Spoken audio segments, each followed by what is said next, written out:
एक बार रिवाइज करें।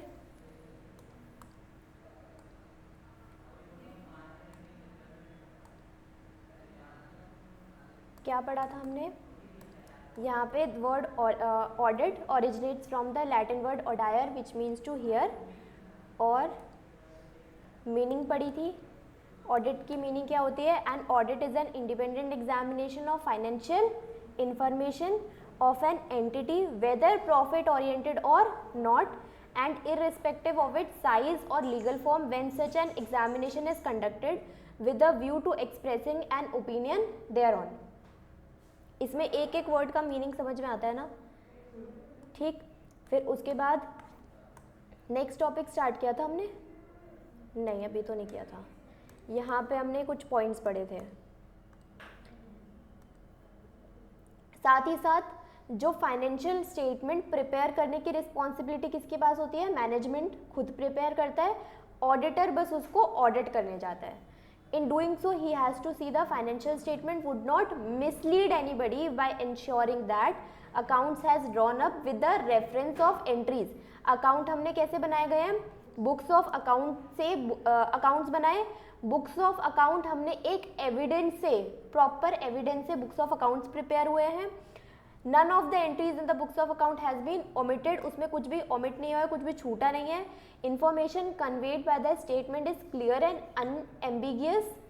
The financial statement amounts to properly classified, described and disclosed in the conformity with the accounting standard. हमने सारे accounting standards को properly follow किया है और ये जो स्टेटमेंट है ये true and fair picture show करते हैं। आगे, interdisciplinary nature of auditing relationship with the diverse subject. जो ऑडिटर होते हैं, क्या उनको सिर्फ एक ही सब्जेक्ट की इंफॉर्मेशन होनी चाहिए, एक ही सब्जेक्ट के बारे में नॉलेज होनी चाहिए? ऐसा तो नहीं होता। ऑडिटर सिर्फ ऑडिट तो नहीं पढ़ा होता। ऑडिटर कौन होते हैं? प्रोफेशनल चार्टर्ड अकाउंटेंट्स होते हैं जो फाइनेंशियल स्टेटमेंट्स का ऑडिट करने जाते हैं और उनको हर सब्जेक्ट के बारे में नॉलेज होनी चाहिए। तो कैसे क्या रिलेशनशिप है उन डाइवर्स सब्जेक्ट का ऑडिटिंग के साथ, वो हम ये इस टॉपिक में पढ़ेंगे। Auditing is interdisciplinary in nature, it draws from diverse subject, it draws from diverse subjects including accountancy, law, behavioral science, statistics, economics, financial management, makes use of these subjects। इन सब subjects की knowledge किसके पास होनी चाहिए? Auditor के पास होनी चाहिए। Accountancy की क्यों होनी चाहिए? क्यों? फाइनेंशियल स्टेटमेंट चेक करते हैं। अकाउंटेंसी तो सबसे इंपॉर्टेंट और मेन है। और financial statement as per accounting standards है या नहीं? अकाउंटिंग स्टैंडर्ड्स हम किस में पढ़ते हैं? अकाउंटेंसी में पढ़ते हैं। लॉ क्यों? रूल्स एंड रेगुलेशंस पता होने चाहिए। अब ऑडिटर के खुद के ऊपर जो रूल्स लगते हैं उनको वो भी पता होने चाहिए। हम लॉ में पढ़ेंगे, ऑडिट वाला चैप्टर भी नहीं पढ़ा अभी हमने। और साथ में जो कंपनी के ऊपर रूल्स एंड रेगुलेशंस लगते हैं कंपनीज एक्ट के अंदर, वो सब पता होना चाहिए ऑडिटर को। बिहेवियरल साइंस मतलब उसकी नॉर्मल, उसको बिहेव कैसे करना है उसके ऊपर उसके नॉलेज होनी चाहिए। स्टैटिस्टिक्स पता होनी चाहिए। स्टैटिस्टिक्स के अंदर जैसे मीन, मीडियन, मोड, कोरिलेशन, इसकी एक बेसिक नॉलेज होनी चाहिए एटलीस्ट। इकोनॉमिक्स कि अब हमारे देश की इकोनॉमिक्स क्या चल रही है, मैक्रो इकोनॉमिक्स, माइक्रो इकोनॉमिक्स, है ना, डिमांड सप्लाई, इनके बारे में कुछ नॉलेज होनी चाहिए। फाइनेंशियल मैनेजमेंट आपका सब्जेक्ट है सीए इंटरमीडिएट में, है ना। कॉस्ट ऑफ कैपिटल, इन सब सब्जेक्ट्स की नॉलेज होनी चाहिए।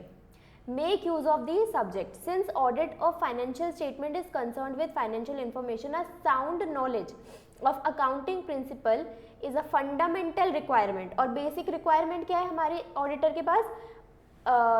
Sound knowledge of accounting principle. Accounting principles का मतलब ये जो गोइंग कंसर्न और क्या है, कंसिस्टेंसी प्रिंसिपल हो गया, और प्रूडेंस कॉन्सेप्ट होता है, ये सारे प्रिंसिपल्स की नॉलेज होनी चाहिए। Similarly good knowledge of business laws and various taxation, एक इंपॉर्टेंट सब्जेक्ट और है क्या? टैक्सेशन, टैक्स की नॉलेज होनी चाहिए। Helps auditor to understand financial statements in a better way in accordance with the applicable laws. During the course of audit, auditor has to interact with lot of person for seeking information and making inquiries. This can be done only if one has knowledge of human behaviour, क्योंकि उसको बहुत सारे लोगों के साथ interact करना पड़ता है, मैनेजमेंट के लोगों के साथ, टॉप लेवल लोगों के साथ, इनफैक्ट लोअर लेवल लोगों के साथ भी उसको इंटरेक्ट करना पड़ता है। तो उसको एक नॉलेज होनी चाहिए ह्यूमन बिहेवियर की, कि किस तरीके से हमें बात करनी है, शांति से, लोगों को लिसनिंग कैपेबिलिटी होनी चाहिए, उसके पास ये स्किल होनी चाहिए। Auditor use statistical method to draw samples in a scientific manner. अब जो हम ऑडिट करने जाते हैं उसके अंदर हम हर एक चीज़, अगर हमारे पास 1000 नंबर ऑफ बिल्स हैं जिसके बेसिस पे जर्नल एंट्रीज बनाई गई है, तो क्या ऑडिटर उन 1000 के 1000 बिल को एक एक करके चेक करता है? ऐसा नहीं होता, एक एक करके चेक नहीं किया जाता, उसका एक सैंपल निकाला जाता है, हम रैंडमली बीच में से चेकिंग करते हैं। एक एक करके चेक करेंगे तो फिर तो पूरी अकाउंटिंग करने थोड़ी बैठे हैं, ऑडिट करने बैठे हैं। तो एक रैंडमली भी नहीं, हम स्टैटिस्टिकल मेथड का यूज़ करके हम सैंपल को ड्रॉ करते हैं कि हम कितने सैंपल्स हम ऑडिट करने के लिए चूज़ करेंगे और फिर उनका ऑडिट करेंगे। फिर उनके बेसिस पे हम फिर अपना ओपिनियन देते हैं कि हाँ ये फाइनेंशियल स्टेटमेंट ठीक तरीके से बनाई गई है कि नहीं बनाई गई। ठीक है, तो वो जो हम सैंपल ड्रॉ करते हैं वो स्टैटिस्टिकल मेथड के थ्रू साइंटिफिक मैनर में चूज़ किए जाते हैं। It is not possible for an auditor to check each and every transaction, हर ट्रांजेक्शन चेक करना पॉसिबल नहीं है। So use of statistical method to draw samples for conducting audit is made. अब ये यहाँ पे क्या बता रहे हैं कि वो जो हमने सब्जेक्ट्स पढ़े थे ना, उसका कैसे रिलेशनशिप है ऑडिट के साथ। अभी हमने क्या देखा, सबसे पहले हमने ये देखा कि अकाउंटिंग प्रिंसिपल की साउंड नॉलेज होनी चाहिए, क्योंकि वो होते ही अकाउंट्स को ही तो चेक करने गए हैं। ठीक है, फिर टैक्सेशन की नॉलेज होनी चाहिए। फिर उसके बाद हमने देखा कि स्टैटिस्टिक्स की क्यों नॉलेज होनी चाहिए ऑडिटर को, क्यों? क्योंकि उसको सैंपल्स निकालने होते हैं, क्योंकि वो हर एक ट्रांजैक्शन को पूरा चेक नहीं कर सकता। So use of statistical method to draw samples for conducting audit is made. Knowledge of subject like economics helps auditor to be familiar with overall economic environment in which specific business is operating. Knowledge of subject like economics help auditor to be familiar with overall economic environment in which specific business is operating. तो हमारे economic subject की knowledge होनी चाहिए, ताकि हमारे पास क्या है, हमारे पास अब क्या होता है, बिजनेस एनवायरनमेंट होता है, हम एक बिजनेस कर रहे होते हैं, एक बिजनेस एनवायरनमेंट होता है। बिजनेस एनवायरनमेंट मतलब जिस जगह पे बिजनेस वो चल रहा है। अब एनवायरनमेंट बिजनेस का पार्ट नहीं है, लेकिन वो एनवायरनमेंट किस तरीके से बिजनेस को इन्फ्लुएंस करता है, एनवायरनमेंट, बिजनेस एनवायरनमेंट, वो हमारे आसपास का एनवायरनमेंट उस बिजनेस को इन्फ्लुएंस तो करेगा, है ना। अब गवर्नमेंट ने टैक्स रेट कम कर दिया है, तो ये बिजनेस का पार्ट तो है नहीं, ये बिजनेस एनवायरनमेंट है। अब टैक्स रेट कम करना इफेक्ट तो करेगा हमारे बिजनेस को, है ना। हमारी इकोनॉमी में इन्फ्लेशन रेट इंक्रीज हो गया, तो वो भी हमारे बिजनेस को इफेक्ट करेगा। हमारी इकोनॉमी में बैंक रेट इंक्रीज हो गया, रेपो रेट इंक्रीज हो गया, ये सब वर्ड्स, ये जो bank rate, repo rate, inflation rate, ये सब इकोनॉमिक्स के टर्म्स होते हैं। हमने 11th 12th क्लास में इकोनॉमिक्स में पढ़े हुए हैं सारे टर्म्स। तो अब ये सब क्योंकि बिजनेस पे इम्पैक्ट डालते हैं, उस ऑडिटर को इकोनॉमिक्स की नॉलेज होनी चाहिए। Financial management deals with the issues such as, हम ये सब फाइनेंशियल मैनेजमेंट में एफएम के सब्जेक्ट में हम क्या क्या पढ़ते हैं, fund flow, working capital management, ratio analysis, और भी बहुत सारे टॉपिक्स पढ़ते हैं एफएम में। तो एफएम में इन सब टॉपिक्स की नॉलेज हम लेते हैं, ये सब भी हमारे ऑडिटर के पास होनी चाहिए, ताकि वो ट्रू एंड फेयर व्यू से अपना ओपिनियन रख सके, और उसके पास मतलब सारी कॉम्पिटेंट नॉलेज है, जो भी उसको ऑडिट करने के लिए जो भी उसको नॉलेज चाहिए, उसके पास सारे तरीके की नॉलेज है, हर सब्जेक्ट की नॉलेज है। An auditor is expected to be knowledgeable about these, applying some audit procedure, carrying out audit effectively. Besides, knowledge of financial market comprised in study of financial management is expected from a professional auditor. और professional auditor, कोई auditor audit करने जाता है तो ऐसा लोग समझते हैं कि इसके पास सारी नॉलेज है, ये पढ़ के आया है, ये इंसान, इसने सारे सब्जेक्ट्स पढ़ लिए हैं, अच्छे से एग्ज़ाम पास किए हैं, तब ये ऑडिटर बना है। तो सारे ये रिस्पॉन्सिबिलिटी होती है एक ऑडिटर की, एक सीए की, उसके पास अच्छी तरीके से सारे सब्जेक्ट्स पढ़े हुए होने चाहिए, सारी थ्योरेटिकल और प्रैक्टिकल नॉलेज उसके पास होनी चाहिए। तो ये सब्जेक्ट्स बता दिए यहाँ पे चार्ट बना करके, auditing, law, economics, behavioural science, statistics and mathematics, data processing, financial management, production, accounting, इन सब सब्जेक्ट्स की नॉलेज होनी चाहिए। अब एक एक करके देखेंगे इन दोनों के बीच रिलेशनशिप, ऑडिटिंग और इन सब सब्जेक्ट्स के बीच relationship. Auditing and accounting, auditing reviews financial statement which are nothing but a result of overall accounting process. Auditing and law, an auditor should have a good knowledge of business laws affecting the entity. Auditing and economics, auditor is expected to be familiar with the overall economic environment of the client. Auditing and behavioral science, knowledge of human behavior is essential for an auditor to effectively discharge his duties. Auditing and statistics and mathematics, auditor is also expected to have knowledge of statistical sampling for meaningful conclusions and mathematics for verification of inventories. Auditing and data processing, EDP क्या है, electronic data processing, ये आजकल ये topic बहुत boost हो रहा है, मतलब बहुत ज़्यादा ही ट्रेंड में आ रहा है। इलेक्ट्रॉनिक डेटा प्रोसेसिंग ये IT वालों का सब्जेक्ट होता है। इंफॉर्मेशन टेक्नोलॉजी, जो बच्चे साइंस के, कंप्यूटर साइंस वाले बच्चे होते हैं ना, उनका टॉपिक होता है ज़्यादातर ये इलेक्ट्रॉनिक डेटा प्रोसेसिंग।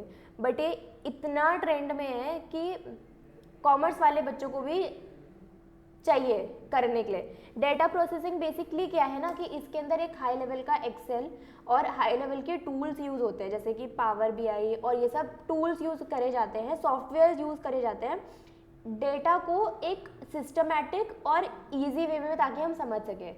जैसे आपने देखा होगा ना एक्सेल के अंदर, एक्सेल शीट तो देखिए सबने, है ना। अब एक्सेल के अंदर सपोज करो बहुत सारे नंबर्स लिखे हुए हैं, ऐसे बहुत सारे बड़े बड़े नंबर्स लिखे हुए हैं। अब वो हमारे नंबर से, जैसे सपोज ये प्रॉफिट है, एक साल का एक नंबर लिखा है, फिर दूसरे साल का प्रॉफिट एक नंबर लिखा है, ऐसे बहुत सारे नंबर्स में चीज़ें दिखाई गई है। अब उसको अगर हम डेटा को प्रोसेस करके एक सुंदर तरीके से प्रेजेंट करें, सपोज हमने उसको अब एक चार्ट के तरीके से प्रेजेंट कर दिया, तो ये क्या हो गया, एक बेटर तरीके से हमें पता लगेगा कि हाँ इस ईयर में ज़्यादा प्रॉफिट था, इस ईयर में कम प्रॉफिट था, फिर इस ईयर में वापस से प्रॉफिट बढ़ गया था। तो उन नंबर्स को अगर हम एक अच्छे तरीके से प्रेजेंट करें, इसी को बोलते हैं डाटा प्रोसेसिंग, कि हमारे पास एक बहुत बड़ा ह्यूज नंबर ऑफ डेटा है इंटरनेट पे। सिर्फ ग्राफिकल वे नहीं होता, उसके अंदर बहुत सारे अलग अलग तरीके होते हैं, कि पाई चार्ट में बहुत सारे अलग अलग तरीके की डेटा को प्रोसेस करके हम इजी वे में किस तरीके से दिखा रहे हैं, और उसमें सिर्फ ग्राफ नहीं है और भी बहुत सारे तरीके हैं। ठीक, तो वो होता है डाटा प्रोसेसिंग, कि डेटा को किस तरीके से प्रोसेस, कि कोई देख करके उस डाटा को ईजिली किस तरीके से समझ सकता है। क्या, पिक्टोरियल रिप्रेजेंटेशन, पिक्टोरियल रिप्रेजेंटेशन तो क्या पाई चार्ट वाला रिप्रेजेंटेशन है ना, तो सब आ गया। तो वही कि एक इजी तरीके से हम दिखा पा रहे हैं डेटा को प्रोसेस करके। EDP auditing in itself is developing as a discipline itself. तो अब ये टॉपिक निकल रहा है, अभी ये मतलब पहले नहीं हुआ करता था। डाटा प्रोसेसिंग ना आजकल के टाइम पे बहुत ज़्यादा फेमस हो रहा है। Auditing and financial management, auditor is expected to have knowledge about various financial techniques like working capital management, fund flow, ratio flow, capital budgeting, etc. Auditing and production, good auditor and one who understands the client and his business functions such as production, cost system, marketing, etc. ठीक, इसके ऊपर कोई case study आ जाए, कोई बहुत बड़ा सा question बन के आ जाए, उसके अंदर आपको बोला जाए कि क्या ऑडिटर के पास ये वाली इन चीज़ों की नॉलेज होनी चाहिए, तो लिख पाओगे। हमें बेसिकली क्वेश्चन तो हम करेंगे। अब यहाँ पे क्या, इस टॉपिक में हमने बेसिकली क्या पढ़ा कि जो ऑडिटर है उसके पास अलग अलग सब्जेक्ट्स की डिटेल्ड नॉलेज होनी चाहिए, तभी वो अच्छी तरीके से ऑडिट कर सकता है। और फिर हमने एक एक लाइन में ये देख लिया कि किस तरीके से ऑडिट और ये सारे सब्जेक्ट्स रिलेटेड हैं। ऑब्जेक्टिव्स ऑफ ऑडिट, ये इंपॉर्टेंट है। Objectives of audit, in conducting audit of financial statements, objectives of auditor in accordance with SA 200, overall objectives of independent auditor and the conduct of an audit in accordance with standard on auditing। तो ये SA 200 क्या है, auditing का एक standard है। Standard of auditing मतलब इसका number है 200। ऐसे बहुत सारे स्टैंडर्ड ऑन ऑडिटिंग होते हैं, अभी हम क्या पढ़ रहे थे, SA 200। ठीक, in conducting audit of financial statement, objectives of auditor in accordance with SA 200। तो हमारे ऑब्जेक्टिव्स ऑफ ऑडिटर किस में लिखे हुए हैं? SA 200 में। Overall objectives of independent auditor and conduct of an audit in accordance with the standards on auditing. तो हमारे जो ओवरऑल ऑब्जेक्टिव्स हैं इंडिपेंडेंट ऑडिटर के वो इस स्टैंडर्ड में लिखे हुए हैं और हमें इस स्टैंडर्ड को फॉलो करते हुए ही ऑडिट को करना होता है। ठीक है, इंडिपेंडेंट ऑडिटर क्यों बोलते हैं हम? हाँ, पार्शलिटी, बायस जो कि वर्क नहीं करता। हमने एक एग्जाम्पल भी देखा था लास्ट क्लास में, वो ब्रदर वाला। To obtain a reasonable insurance, to obtain reasonable insurance, ये वर्ड इंपॉर्टेंट है, रीजनेबल इंश्योरेंस। रीजनेबल एश्योरेंस का क्या मतलब होता है? रीजनेबल एश्योरेंस मतलब नॉट 100% इंश्योरेंस। 100% एश्योरेंस नहीं होता कि फाइनेंशियल स्टेटमेंट करेक्ट ही है, उसके अंदर कोई गलती ही नहीं है। ऑडिट हमेशा 100% एश्योरेंस नहीं देता है, ऑडिट हमेशा रीजनेबल एश्योरेंस देता है कि एक लिमिट तक, बहुत हाई लिमिट तक हमने ऑडिट करके चेक करा है कि ये फाइनेंशियल स्टेटमेंट्स ठीक है, बहुत ज़्यादा लिमिट तक, बट वो जो लिमिट है वो नहीं पता और ये 100% भी नहीं है।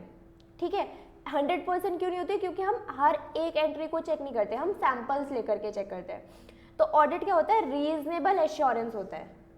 ठीक है, reasonable assurance is not 100% but एक हद तक, एक अच्छे लिमिट तक कि वो करेक्ट है financial statements. About whether the financial statement as a whole are free from material misstatement. तो टू ऑब्टेन, फर्स्ट ऑब्जेक्टिव क्या है ऑडिटर का? To obtain reasonable assurance about whether the financial statements as a whole are free from material misstatement.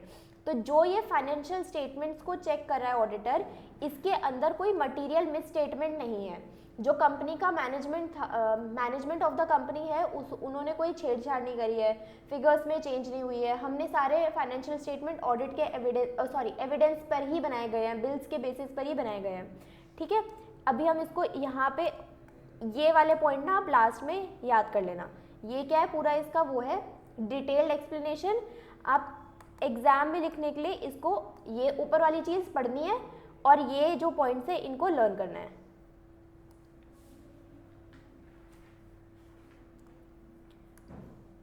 Whether due to fraud or error, thereby enabling the auditor to express an opinion on whether the financial statements are prepared in all material respects in accordance with an applicable financial reporting framework, and to report on financial statements and communicate as required by the SAs in accordance with auditors findings।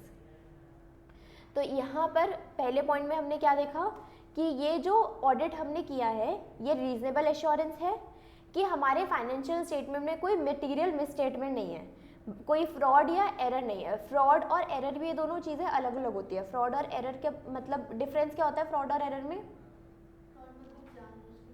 हाँ, fraud गलती से हो गया। thereby enabling the auditor to express an opinion on whether the financial statements are prepared in all material respects।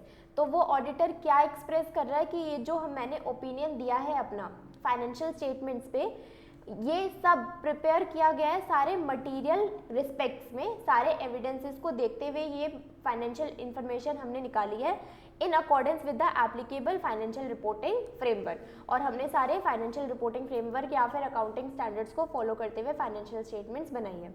ऐसा reasonable assurance देता है कौन? Auditor. Second point, to report on financial statements and communicate as required by the SAs in accordance with the auditor's finding. फिर उसके बाद जब वो reasonable assurance मतलब उसके बाद जब वो एक बार चेक कर लेगा, ऑडिट पूरा कर लेगा, फिर उसको रिपोर्ट करना। To report on financial statement and communicate, और बताना, रिपोर्ट करना और बताना। ऑडिट रिपोर्ट तैयार करना, जब ऑडिट कर लेते हैं ऑडिटर उसके बाद ऑडिट रिपोर्ट तैयार होती है और फिर उसको कम्युनिकेट करना as required by the standard of auditing. जैसा कि ऑडिटिंग स्टैंडर्ड्स में लिखा गया है उस तरीके से उसको कम्युनिकेट करना इन accordance with the auditor finding. Auditor की जो भी फाइंडिंग्स रही है, अगर उसने कोई कमियां निकाली हैं, कोई किसी भी चीज़ में रिपोर्ट उसकी क्वालिफाइड है अनक्वालिफाइड है, वो सब बताना। ठीक। An analysis to brings out following points clearly. Auditor objective is to obtain a reasonable assurance whether financial statement as a whole are free from material misstatement, whether due to fraud or error. वही same point है. Reasonable assurance is to be distinguished from absolute assurance. क्या मतलब है इस line का, बताओ. हाँ, absolute assurance का मतलब हो जाता है 100% एश्योरेंस, लेकिन क्या लिखा है फिर, रीजनेबल एश्योरेंस अलग है एब्सोल्यूट एश्योरेंस से. और ऑडिटर क्या देता है, रीजनेबल एश्योरेंस देता है. Absolute assurance is complete assurance और a guarantee that financial statement are free from material misstatement. However, reasonable assurance is not a complete guarantee, although it is a high level of assurance. Reasonable assurance का क्या मतलब होता है, high level of assurance, but it is not complete assurance. Audit of financial statement is carried out by auditor with a professional competence and skill in accordance with the standards. और जो भी audit किया गया है, professional competence, उस auditor के पास पूरी professional knowledge और स्किल्स थी और ऑडिटिंग स्टैंडर्ड्स के अकॉर्डिंग किया गया है. Audit procedures are applied in accordance with the SAs. Audit evidence is obtained and evaluated. हम ये चैप्टर पढ़ेंगे, audit evidence. On the basis of that, conclusions are drawn and opinion is formed. It leads to high level of assurance, which is called reasonable assurance, but it is not absolute assurance. ये जो वही point को एक explanation दिया गया है यहाँ पे. Misstatement in financial statements can occur due to fraud and error both. The auditor seeks to obtain reasonable assurance whether financial statement as a whole are free from material misstatement caused by fraud or error. He has to see effect of misstatements on financial statement as a whole in totality. तो जो misstatements थे वो fraud या फिर error या फिर दोनों की वजह से भी अगर हो सकते हैं. Auditor seek to obtain reasonable assurance whether the financial statements are as a whole are free from material misstatement caused by fraud or error. He has to see effect of misstatement on financial statement as a whole or in totality. तो वो auditor का क्या काम है कि वो ये देखता है कि क्या ये फाइनेंशियल स्टेटमेंट इन फ्रॉड और एरर से फ्री है या नहीं, पूरी तरीके से फ्री है या उसके अंदर कुछ ना कुछ थोड़ा बहुत मिस्टेक्स की गई है, गलती से कुछ छूट गया है या फिर मैनेजमेंट ने जानबूझ के फिगर्स को चेंज करा है. ये सब देखना किसका काम है, ऑडिटर का ऑब्जेक्टिव है. ये हम क्या पढ़ रहे हैं, ऑब्जेक्टिव्स पढ़ रहे हैं.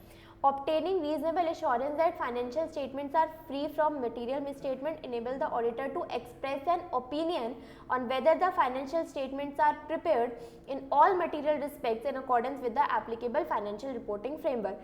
और जब वो ये reasonable assurance ले लेता है और फिर ये पता कर लेता है कि क्या financial statements free from material misstatement है या नहीं, उसके बाद ऑडिटर क्या करता है, अपना ओपिनियन को एक्सप्रेस करता है. The opinion is reported and communicated. और लास्ट स्टेप में क्या करता है, उस ओपिनियन को रिपोर्ट करता है और कम्युनिकेट करता है अपनी ऑडिट फाइंडिंग्स को as per the auditing standard. इसके अंदर से बहुत सारी बातें हम बहुत डिटेल में पढ़ेंगे आगे वाले चैप्टर में. तो उसके बाद आप जब दोबारा फर्स्ट चैप्टर पढ़ोगे तो ये बहुत ईजी हो जाएगा. अभी तो ये फर्स्ट चैप्टर है, इसके अंदर सारे वर्ड्स आ रहे हैं जो हम अलग अलग चैप्टर में ना बहुत ही डिटेल में पढ़ने वाले हैं. तो ऑब्जेक्टिव्स ऑफ ऑडिट क्या थे, पहला ये था रीजनेबल एश्योरेंस, दूसरा था कि वो कोई मटेरियल मिसस्टेटमेंट तो नहीं है, फिर तीसरा था ऑडिटर एक्सप्रेस करेगा अपना ओपिनियन, और फिर फोर्थ है रिपोर्ट करेगा और कम्युनिकेट करेगा. ठीक. An overview of objectives of audit. Obtaining reasonable assurance that financial statements are whole are free from material misstatement due to fraud or error. Gaining a reasonable assurance lead to formation of opinion whether the financial statements are prepared in all material respects in accordance with applicable reporting framework. To report on financial statements, reporting of opinion in accordance with the audit findings. वो जो हम report कर रहे हैं, हमने ये report करा, अब जो रिपोर्ट किया, ये जो हमने ऑडिट में जो फाइंडिंग्स करी थी, मतलब ऑडिट करते टाइम हमें जो जो चीज़ें पता लगी थी उसके अकॉर्डिंग हम रिपोर्टिंग करेंगे. आगे communication of reporting and communication in accordance with the standard of auditing. एक बार याद करो क्या क्या ऑब्जेक्टिव्स है।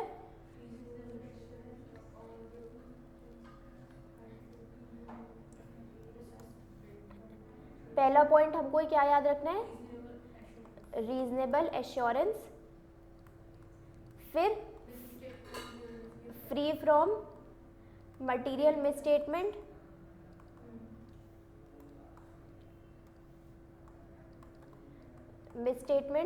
फिर उसके बाद रिपोर्ट बनाना, ऑडिट रिपोर्ट बनाना, फिर report is prepared on audit findings,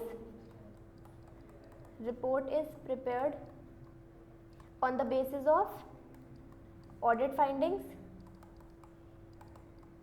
फिर उसके बाद कम्युनिकेट करना, और वो जो हम कम्युनिकेट करेंगे वो as per standard of audit करना है, और बस यही था।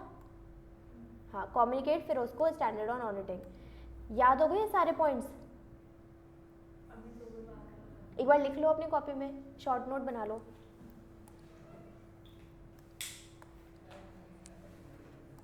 अभी तक का बनाया आपने जो लास्ट क्लास में पढ़ा था?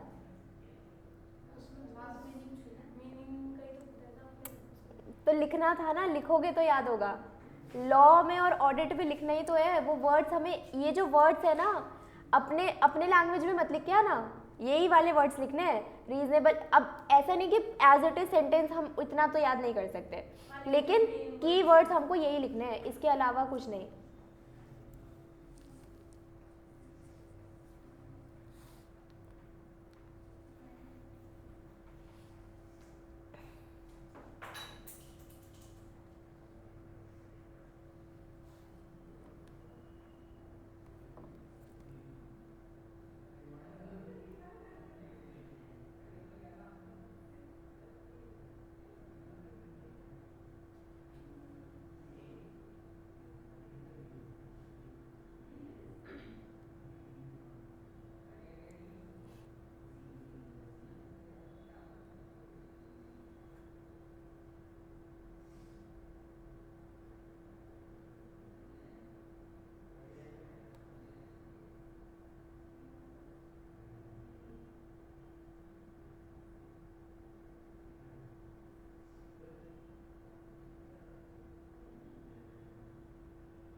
आगे बढ़े। Scope of audit. Scope of audit का मतलब क्या है? What it includes. अब जो ऑडिटर का काम है, ऑडिटर को सिर्फ उतना ही करना है, एक्स्ट्रा नहीं करना कुछ। तो वो किस में लिखा है? स्कोप में लिखा है। स्कोप में हम ये देखेंगे कि ऑडिटर को क्या करना चाहिए और क्या नहीं करना चाहिए, वो भी ठीक है, कि ऑडिट का स्कोप कितना है, क्या उसकी रेंज कितनी है, क्या चीज़ें हमें करनी चाहिए ऑडिट के अंदर। Scope refers to the range और रीच ऑफ समथिंग।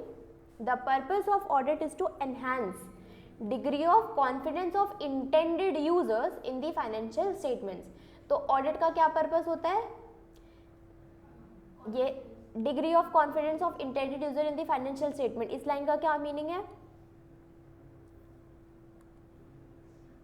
बताओ बताओ। फाइनेंशियल स्टेटमेंट मतलब इतनी अथॉरिटी मिली है कि फाइनेंशियल स्टेटमेंट को ही अच्छे से मतलब इन्वेस्टिगेट करे। और अब यहाँ पर जो डिग्री ऑफ कॉन्फिडेंस है of intended users, intended users का मतलब जो हमने लास्ट क्लास में पढ़ा था कि जितने भी सारे स्टेक होल्डर्स हैं।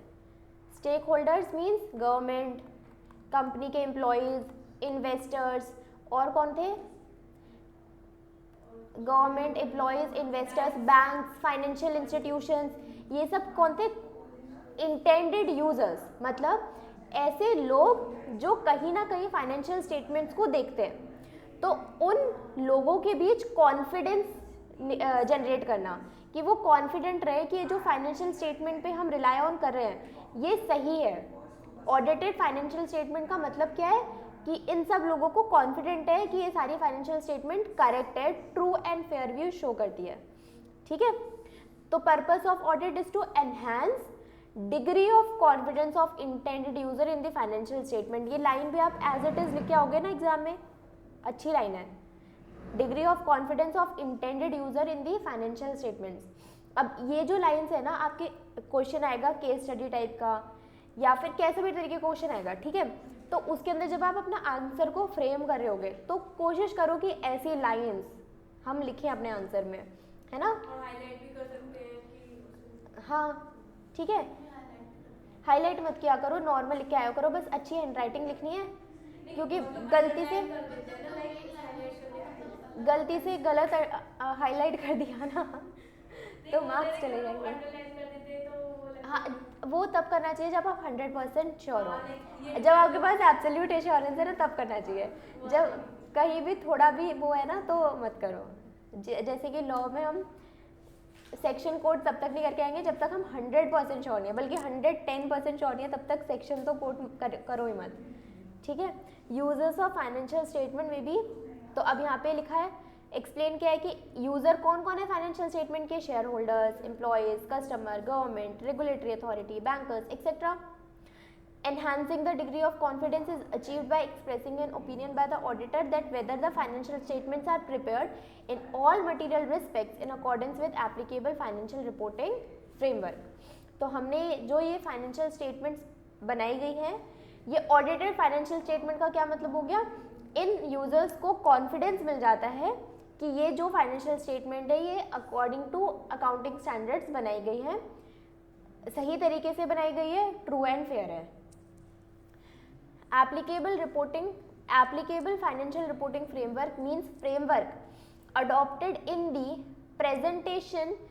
preparation and presentation in the financial statement that is acceptable in view of nature of entity and objective of financial statements or that is required by law or regulation। तो ये जो ये applicable financial reporting framework है, इसका क्या मतलब होता है, वो फ्रेमवर्क जो हम यूज़ करते हैं फाइनेंशियल स्टेटमेंट्स को बनाने के लिए। इन शॉर्ट हमने अकाउंटिंग स्टैंडर्ड्स को फॉलो किया है, ठीक है, कि हमने ये जो फाइनेंशियल स्टेटमेंट बनाई है, प्रिपेयर करी है और प्रेजेंट करी है, ये एप्लीकेबल लॉ और रेगुलेशन के अकॉर्डिंग बनाई गई है। वो एप्लीकेबल लॉ और रेगुलेशन क्या है, हमारे अकाउंटिंग स्टैंडर्ड्स ही है, ठीक है। In for example in case of companies in India हम क्या फॉलो करते हैं, बैलेंस शीट और ये सब बनाने के लिए शेड्यूल 3 ऑफ कंपनीज एक्ट 2003, इसके अंदर जो हमारे पास वो गिवन रहता है बैलेंस शीट का फॉर्मेट, पीएनएल का फॉर्मेट, हम वो वाला फॉर्मेट फॉलो करते हैं। तो जो भी हमारे लॉ और रेगुलेशन के अंदर चीज़ें दी गई है, हमने उन चीज़ों को फॉलो किया है। तो अगर हमें इस चीज़ को लिखना होगा किसी आंसर में, सॉल्यूशन में, ये लिखना होगा कि हमने ये सब फॉलो किया है, हमने कंपनीज एक्ट को फॉलो किया है, हमने अकाउंटिंग स्टैंडर्ड्स को फॉलो किया है, तो हम कैसे लिखेंगे, in accordance with an applicable financial reporting framework. अब ये लाइन लिख करके आएंगे, in accordance with an applicable financial reporting framework.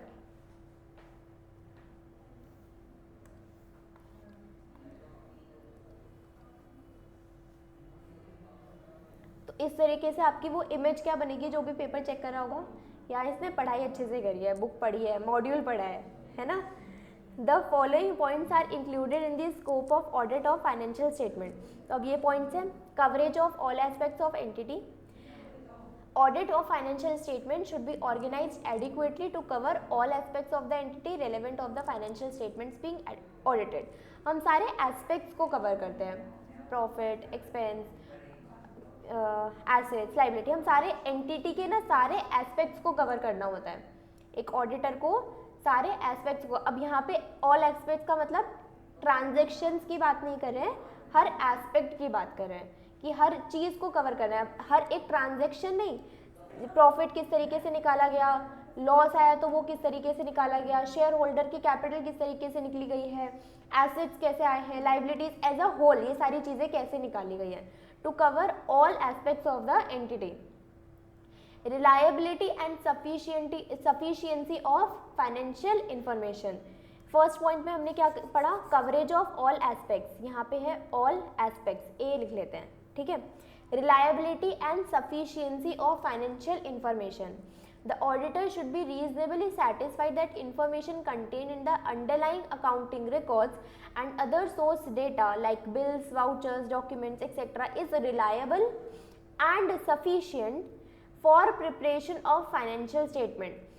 अब यहाँ पे जो ऑडिटर है ये सेटिस्फाइड है कि जो कंपनी ने जिस बेसिस पे फाइनेंशियल इंफॉर्मेशन बनाई है वो जो बिल्स और जो डेटा को यूज़ करा गया है वो ठीक है, वो करेक्ट है, उसके अंदर कुछ ऐसा नहीं है कि फेक बिल बना दिया गया है या फेक वाउचर बना दिया गया है ना, ऐसी चीज़ें नहीं है, वो रिलायबल है और सफिशिएंट है।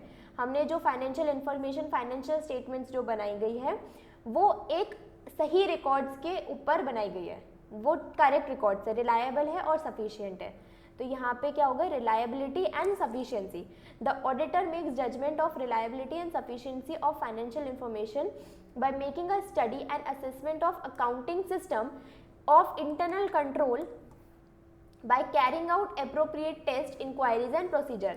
अब ऑडिटर को कैसे पता लगेगा कि वो रिलायबल है और सफिशिएंट है, उसने वो सिस्टम देखा होगा जहाँ पे वो अपनी, अब जर्नल एंट्रीज बुक्स में लिख कर नहीं करते ना, सॉफ्टवेयर में करते हैं, टैली में करते हैं, है ना, तो वो जो सिस्टम, अकाउंटिंग सिस्टम, ऑडिटर ने असेसमेंट ऑफ अकाउंटिंग सिस्टम किया तो उसकी वजह से उसको स्टडी किया, अकाउंटिंग सिस्टम को असेस किया और उसकी वजह से उसे पता लगा कि हाँ ये करेक्ट है, ट्रू है, ठीक है, जो भी appropriate test, inquiries and procedures को फॉलो करते हुए। तो हमने दो स्कोप क्या पढ़े, first point coverage of all aspects of the entity, दूसरा reliability and sufficiency of financial information, third proper disclosure of financial information. The auditor should also decide whether relevant information is properly disclosed in the financial statements. He should also keep in mind applicable statutory requirements in this regard. It is done by assuring that financial statements properly summarize transactions and events recorded therein, and by considering the judgments made by the management in preparation of the financial statements. The management is responsible for preparation and presentation of financial statement, makes many judgments in the process of preparing and presenting financial statements. For example, choosing of appropriate accounting policies in relation to various accounting issues like choosing method of charging depreciation on fixed asset or choosing appropriate method of valuation of inventories. The auditor evaluates selection and consistent application of accounting policies by management, whether such a selection is proper and whether chosen policy has been applied consistently on a period to period basis. Understand that financial statements of an entity are prepared on historical financial information basis. Historical financial information means information expressed in financial term in relation to particular entity derived primarily from that entity's accounting system. अभी ये मैं समझाऊंगी, दोबारा पढ़ूंगी एक एक line. About economic events occurring in past time periods or about economic conditions or circumstances at the points in time in the past. For example, when purchases and sales are reflected in financial statements of an entity, these are examples of historical financial information. These are about transaction which has occurred in past. अब देखते हैं क्या क्या था, कुछ थोड़ा बहुत तो समझ में आया होगा, थोड़ा बहुत, कि हमने जो अब proper disclosure of financial information, auditor should decide whether the relevant information is properly disclosed in the financial statement. अब यहाँ पे जो ये मेन पॉइंट है वो क्या बोलता है कि ऑडिटर ये डिसाइड कर रहा है कि सारी चीज़ें डिस्क्लोज की गई है कि नहीं की गई. हम अकाउंटिंग स्टैंडर्ड्स जब पढ़ते हैं तो उसके अंदर एक पॉइंट आता है ना डिस्क्लोजर का, है ना, लास्ट में डिस्क्लोजर कि ये पॉइंट्स हमको डिस्क्लोज करने हैं नोट्स टू अकाउंट्स में. तो अब ऑडिटर का क्या काम है कि प्रॉपरली फाइनेंशियल स्टेटमेंट में चीज़ें डिस्क्लोज की गई हैं कि नहीं की है, तो ये चेक करेगा ऑडिटर. सॉरी.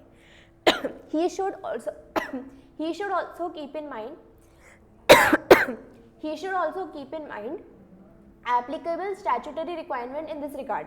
अब वो ये चीज़ें चेक करेगा तो वो अपने माइंड में क्या रखेगा कि सारी स्टैट्यूटरी रिक्वायरमेंट्स है वो पूरी की गई है कि नहीं की गई. मतलब स्टैट्यूटरी रिक्वायरमेंट मतलब यही अकाउंटिंग स्टैंडर्ड्स को ही स्टैट्यूटरी रिक्वायरमेंट बोलेंगे ना, कि he should also keep in mind applicable statutory requirement in this regard, कि जो ये डिस्क्लोजर हमें देने थे एज पर अकाउंटिंग स्टैंडर्ड्स, ये हमें कौन से स्टैंडर्ड में कौन से डिस्क्लोजर देने होते हैं, कब कौन से डिस्क्लोजर देने होते हैं, ये उसको पता होना चाहिए ऑडिटर को। तो he should also keep in mind applicable statutory requirement in this regard. जब फाइनेंशियल इंफॉर्मेशन बनाई जा रही थी, जब फाइनेंशियल स्टेटमेंट्स कौन बनाता था, मैनेजमेंट, तो मैनेजमेंट ने भी ये सब अपने माइंड में रखे होंगे उसको प्रिपेयर करते टाइम। अब जब ऑडिटर चेक करने आएगा तो वो भी चेक करेगा कि डिस्क्लोजर प्रॉपर्ली दिए गए हैं कि नहीं दिए गए, हमने फाइनेंशियल स्टेटमेंट में प्रॉपर्ली चीज़ें डिस्क्लोज की है कि नहीं की गई। It is done by assuring that financial statement properly summarize transactions and events recorded therein by considering the judgments made by management in preparation of financial statements। और auditor फिर क्या चेक करेगा, वो ये चेक करेगा कि मैनेजमेंट ने किस बेसिस पे ये चीज़ें डिस्क्लोज करी है, मैनेजमेंट ने क्या जजमेंट्स रखे हैं, मैनेजमेंट क्या सोचता है, मैनेजमेंट ने मतलब अपने माइंड में क्या बातें रखी होंगी इन फाइनेंशियल स्टेटमेंट्स को बनाते time. The management responsible for preparation and presentation of financial statement makes many judgment in this process of preparing and presenting financial statements। अब जो मैनेजमेंट ये फाइनेंशियल स्टेटमेंट बना रहा होगा उस टाइम पे उसके दिमाग में भी बहुत सारी बातें होंगी, वो उन्होंने बहुत सारी जजमेंट करी होगी। वो जजमेंट का मतलब क्या है कि हम कौन सी पॉलिसीज़ को चूज़ करेंगे, हम कौन सा अकाउंटिंग ट्रीटमेंट चूज़ करेंगे, क्योंकि हमारे पास 2-3 अकाउंटिंग ट्रीटमेंट है एक चीज़ को करने के लिए। जैसे कि डेप्रिसिएशन को करते हुए हमारे पास 2-3 मेथड्स होते हैं, सिले मेथड होता है, WDV मेथड होता है, प्रोडक्शन और भी बहुत सारे मेथड्स होते हैं, हमने फाउंडेशन में पढ़ा था। तो अब हमने अभी रिसेंटली पढ़ा है वैल्यूएशन ऑफ इन्वेंट्रीज AS2, तो उसके अंदर भी हमने देखा था वैल्यूएशन ऑफ इन्वेंट्री का मेथड क्या होना चाहिए, है ना। हम PPE को जब हम रीवैल्यू करते हैं तो हम किस तरीके से मेथड 1 मेथड 2 2 मेथड से, तो हम वो कौन सा मेथड, अब अकाउंटिंग मैनेजमेंट के पास तो ये सारे तरीके हैं, as per accounting statement as per accounting standards वो वाला मेथड भी करेक्ट है, दूसरा मेथड भी करेक्ट है। तो अब मैनेजमेंट पे डिपेंड करता है ना कि वो कौन सा मेथड को चूज करेगा। तो अब मैनेजमेंट ने यही तो जजमेंट लिया होगा, मैनेजमेंट ने यही चीज़ें सोची होगी कि हम कौन सा मेथड को फॉलो करेंगे, कौन सी पॉलिसी को फॉलो करेंगे। ठीक है, करेक्ट है। अब यही जो चीज़ें जजमेंट मैनेजमेंट ने ली है, अब वो चीज़ें कौन माइंड में रखेगा, अपने ऑडिटर, और फिर वो उस पे अकॉर्डिंग चीज़ें चेक करेगा कि डिस्क्लोजर प्रॉपर्ली हुआ है कि नहीं हुआ। ऑडिटर इवैल्यूएट, अब ऑडिटर क्या करेगा, इवैल्यूएट करेगा कि जो मैनेजमेंट ने चीज़ें सेलेक्ट करी है, consistently application of accounting policies by management. Consistent application of accounting policies of management का मतलब कि जो मैनेजमेंट ने सपोज कोई एक पॉलिसी चूज कर ली, मैनेजमेंट ने सपोज WDV मेथड चूज करके रखा है अब डेप्रिसिएशन लगाने के लिए, तो ये मैनेजमेंट ऐसी हर साल चेंज नहीं कर सकता। मैनेजमेंट का मन हुआ कि हमने 2020-21 में तो WDV करा, अब फिर वो बोल रहा है कि नेक्स्ट ईयर हम क्या करेंगे, दूसरा मेथड लगाएंगे, फिर नेक्स्ट ईयर दूसरा मेथड लगाएंगे। ऐसा मैनेजमेंट नहीं कर सकता, ये भी अकाउंटिंग स्टैंडर्ड में लिखा गया है। आई थिंक AS1 में ही बताया गया है कि कंसिस्टेंट रहना होता है मैनेजमेंट को। कंसिस्टेंट रहना होता है मतलब कि सिर्फ ये 3 चीज़ें होंगी ना तभी वो पॉलिसीज चेंज हो सकती है, नहीं तो नहीं चेंज हो सकती। वो 3 चीज़ें क्या होती हैं कि जब अकाउंटिंग स्टैंडर्ड खुद बोले कि हमें चेंज करना है, क्या अकाउंटिंग स्टैंडर्ड का मेथड हमें चेंज करना है, अकाउंटिंग स्टैंडर्ड खुद बोल रहा है ऐसा, या फिर लॉ के अकॉर्डिंग हमें चेंज करना पड़ रहा है, लॉ बोल रहा है कुछ लॉ में चेंज आया तो लॉ के अकॉर्डिंग हमें चेंज करना पड़ रहा है, या फिर अगर हम वो मेथड को चेंज करेंगे तो हम बेटर प्रेजेंटेशन दे सकते हैं, बेटर प्रेजेंटेशन दे सकते हैं। सिर्फ जब ये 3 चीज़ें होती है ना तभी हम उस चीज़ को चेंज करते हैं, वो पॉलिसीज़ को मेथड्स को चेंज करते हैं, नहीं तो मैनेजमेंट को क्या रहना होता है, कंसिस्टेंट रहना होता है, हमें बार बार वही फॉलो करना है ताकि हमारे जो हम कंपैरिजन करते हैं, हमारी बैलेंस शीट कैसे बनती है एज पर कंपनीज एक्ट, इस तरीके से बनती है, particulars current year previous year. तो हम 2 साल को हम क्या करते हैं, कंपेयर करते हैं, है ना। तो अब ये 2 साल को कंपैरिजन करना भी तो डिफिकल्ट हो जाएगा अगर हम इस साल में कुछ और मेथड लगाए, इस साल में कुछ और मेथड लगाया है। फिर उसके बाद जब ऐसा हम कंसिस्टेंसी को फॉलो नहीं कर रहे होते जब हम ये ब्रेक कर रहे होते हैं कंसिस्टेंसी, तो उसके ऊपर भी एप्लीकेबल कुछ रूल्स होते हैं कि अगर सिर्फ ये 3 चीज़ हुई तब हमने चेंज करा, तो इसका डिस्क्लोजर देना पड़ता है हमें नोट्स टू अकाउंट्स में कि हमने ऐसा क्यों किया, हमें रीज़न लिखना पड़ता है, हमें डिटेल में रीज़न देना पड़ता है, और साथ ही साथ फिर वहाँ पे 2 नहीं 3 बैलेंस शीट्स बनती हैं, ठीक है। ये तो खैर अकाउंटिंग स्टैंडर्ड्स की बात है, ठीक है। यहाँ पे हमने क्या देखा कि मैनेजमेंट को कंसिस्टेंट एप्लीकेशन करना होता है। अब कंसिस्टेंट एप्लीकेशन आपको शायद याद रहेगा इतने सारे एक्सप्लेनेशन के बाद, ठीक है। Whether such a selection is proper and whether chosen policy has been applied consistently on a period to period basis. क्या अब ये लाइन समझ में आई कि हम कंसिस्टेंट है from period to period basis. Understand that financial statement of an entity are prepared on historical financial information basis. ये क्या होता है हिस्टोरिकल फाइनेंशियल इंफॉर्मेशन? हम जो ये डाटा बना रहे होते हैं, हम फाइनेंशियल इंफॉर्मेशन हम बना रहे होते हैं, हम कब बनाते हैं फाइनेंशियल स्टेटमेंट्स? कौन से दिन की बनती है? 31 मार्च जो भी ईयर है, एंड ऑफ द ईयर बनाई जाती है। तो अब ये जो बनती है पास्ट डेटा को लेकर के बनाई जाती है। हमारे बिल तो पास्ट के होते हैं, हमारे वाउचर्स पास्ट के होते हैं, तो ये पास्ट इन्फॉर्मेशन को देखते हुए हम 31 मार्च के लिए इन्फॉर्मेशन तैयार करते हैं। तो इसके लिए हम इसको क्या बोलते हैं? Historical financial information means information expressed in financial term in relation to a particular entity derived primarily from the entity's accounting system about economic events in the past time period। हमने ये जो फाइनेंशियल इंफॉर्मेशन बनाई है, financial statement बनाई है, ये information हमने past की निकाली है अपने अकाउंटिंग सिस्टम से। हमने टैली में से अपने पुराने जर्नल एंट्रीज और इन सब को देखते हुए हमने अपने फाइनेंशियल स्टेटमेंट्स को तैयार किया है।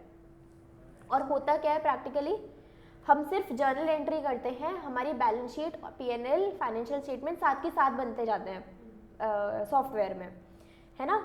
डेली बेसिस पे क्या होता है कि हम सिर्फ एक जर्नल एंट्री पास करते हैं और साथ के साथ वो क्या बैक एंड पे बैलेंस शीट अकॉर्डिंगली चेंज होती रहती है, पीएनएल अकॉर्डिंगली चेंज होता रहता है सॉफ्टवेयर में। और फिर उसके बाद उसको फिर हम एक्सट्रैक्ट करते हैं, एक्सट्रैक्ट करके एक्सेल पे लेकर के आते हैं, और फिर एक्सेल से हम फिर उसको प्रॉपर एक जिस तरीके से अकाउंटिंग स्टैंडर्ड्स के अकॉर्डिंग और बाकी ऑडिटिंग स्टैंडर्ड्स के अकॉर्डिंग हमें चीज़ें देखनी होती है, उसको अरेंज करना होता है। और फिर उसके बाद क्या मैनेजमेंट उस पर साइन करता है, फिर उसके बाद ऑडिटर आता है, ऑडिटर उसको चेक करता है, फिर ऑडिटर उस पर साइन करता है, फिर वो हमारी ऑडिटेड फाइनेंशियल स्टेटमेंट्स बन जाती है, ठीक।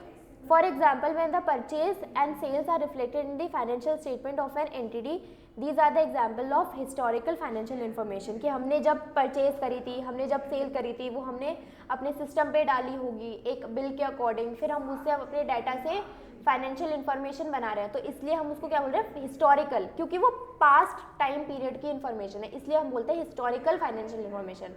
These are about transaction which have occurred in past. Since financial statements are prepared on the basis of historical financial information, it is logical that audit of financial statement is also based upon such historical financial information. Therefore, audit of financial statement is based upon historical financial information. Time क्या हो रहा है? 12:35। आज हम यहीं तक पढ़े।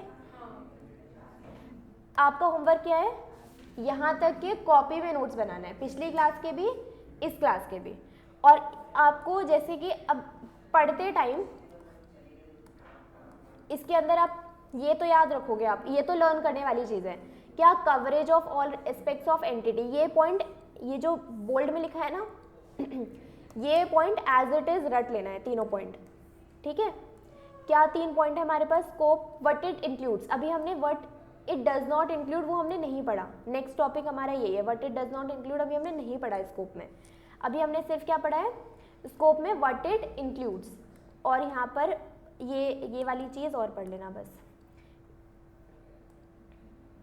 ये तो नॉट इंक्लूड वाले पॉइंट्स है। इंक्लूड वाले पॉइंट क्या है? ये 4। Coverage of all aspects of entity relevant to financial statement being audited, reliability and sufficiency, proper disclosure, expression of an opinion. तो आपको ये 4 पॉइंट्स याद करना है स्कोप में, व्हाट इट इंक्लूड्स में, ठीक है। और दूसरी चीज़ हमने क्या पढ़ी आज के दिन में? ऑब्जेक्टिव्स।